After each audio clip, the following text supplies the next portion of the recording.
Stranger Things 4 has finally arrived. But was it worth the wait? Let's talk about it.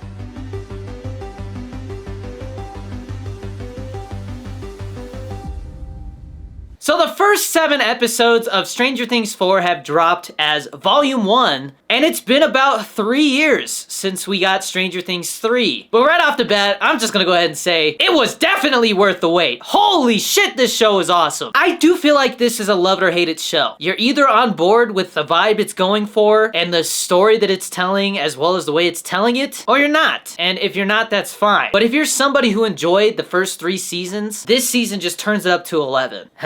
Get it? 11? But seriously, I never imagined a show could do what this show did. Every single episode feels like a movie, and there is so much going on. I don't feel like any time is wasted, and it almost feels like we're getting 2 seasons in one. And that's why I feel like this was definitely worth the wait. We get so much content, and it's told in such an interesting way without a runtime limit. And just a reminder, before I really dig into my thoughts about the season, I'm going to do my absolute best to keep this spoiler free, because they dropped a lot of content, and I'm not surprised if a lot of you have not finished it yet. I probably would have enjoyed it a little bit more if I had spaced it out and really gave myself time to digest each episode. And I assume they're gonna stick to these longer runtimes for the final 5th season, and I will not be surprised if they decide to drop maybe 1 or 2 episodes a week. But let's get on to what my thoughts are. I 100% definitely have more praises than I do things to pick at when it comes to this season, and I feel like we really haven't seen anything like this television-wise. So I also feel like I have to give it some passes here and there, because nobody's attempted to do what the Duffer Brothers are trying to pull off here. So I will start with some flaws. My biggest gripe with this season is the time jump doesn't feel like it's long enough. And yes, the main reason for that is because these characters have aged by 3 years, while there's only like a half year to like 9 months of a time jump with this season. And so these kids trying to play like 15-year-olds is just, it's too much of a stretch, and it was very distracting for the first couple of episodes. But once I got to episode 4 of this season, there were so many memorable moments, and the storytelling was so well done, I stopped caring about the fact that they were a lot older than they're supposed to be. But I have heard that there's gonna be a bigger time jump for this 5th season, so hopefully they're gonna,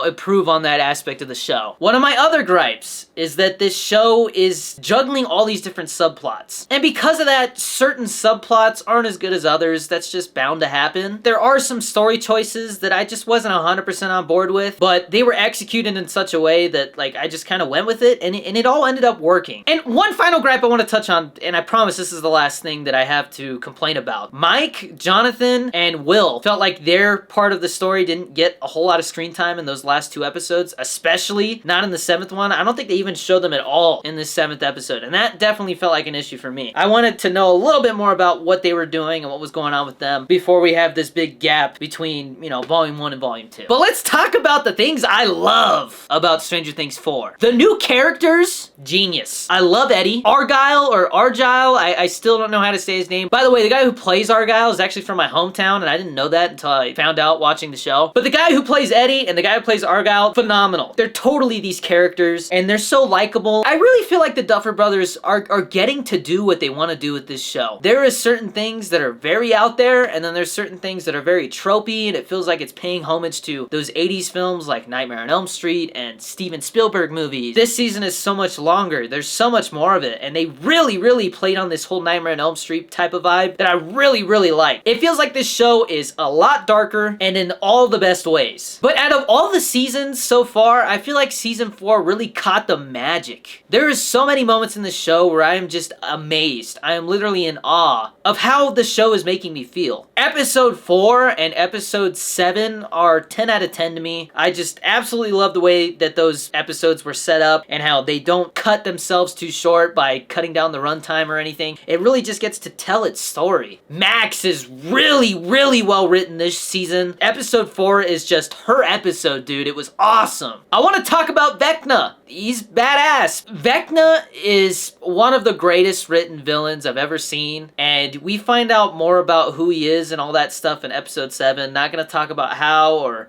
who exactly he is or anything like that, but it was very very, very well done. It made a lot of sense, and it made me even more scared of this villain. And it's very rare that something introduces a villain and then shows how scary they are, and then manages to make me even more scared of them. The show does a really, really good job of making you feel like anybody, at any moment, could get hurt, or could die, or could get trapped. Shit could hit the fan at any moment. And it adds a tension to the show that just makes it that much more enjoyable to watch. I really, really want to dive into season 4 more after we get those 2 episodes, and I think I'll want to do a spoiler talk on season 4 once those final 2 episodes air and everybody's gotten a chance to watch them. I am on the fence about some things, and I don't want to talk about them until we see the full scope of it. But one final thing I want to touch on before I give kind of like my temporary score for the season is the music, dude. My God! The score for this show is like a character in itself. There are moments in this season where the music itself makes me tear up, or it makes me very happy, or scared, in awe. Like it gives it this magical feel at times that I don't think any other type of music could give. I mean, these ambient synth tones and this retro style score, it's beautiful, man. And I am just amazed at how every season has managed to bring these new songs that I know I'm going to want to listen to once the full soundtrack is out. Which, at the time of this recording, they've only released like the various artists' score that has like all the 80s music in it, but we haven't actually gotten like the score that was made by Kyle Dixon and Michael Staine. So I cannot wait till that's released, because there's definitely some music here and there in the show where I want to listen to the whole track. And also, acting wise, I feel like everybody's just doing fantastic, man. These characters and the way that these actors are portraying them, they all feel special, dude, just in their own ways. It's just great storytelling, man. And so with those thoughts, I am gonna give Volume 1 of Stranger Things 4 an 8.75 out of 10. But let me know down in the comments, what do you think of Volume 1 of Stranger Things 4? I think this season is literally gonna revolutionize television, and hopefully the reception to this season and how much people are liking the runtimes is going to cause some of these other streaming services and some of these other shows on Netflix to have a little bit more freedom with their runtimes. And also, I think I'm gonna go ahead and say that so far season 4 is my favorite season. Season 1 is really, really damn good, but season 4 is doing things that I just never could have imagined. Season 4 is fantastic storytelling. So let me know what your favorite season is down in the comments as well. I cannot wait for Volume 2. We've got about a month until it drops. Episode 8 is another hour-and-a-half episode, but episode 9 is 2.5 hours, and I feel like that is gonna be an absolute emotional roller coaster of an episode. And I'm scared because people might die. So definitely stay tuned for my review of those 2 episodes once they release July 1st. But if you like these reviews, you like listening to me talk about movies and TV, drop a like, subscribe, and turn on notifications so that any new movie or TV related video that I release goes straight to you. And also guys, I wouldn't be able to produce as much content if I didn't have the energy to do it, and GFUEL allows me to have that energy. So definitely use GFUEL code DannyD at gfuel.com, save yourself 10 to 30% off your order, while also supporting my content. And we do have that official Danny Dorito 23 GFUEL shaker still in stock while supplies last.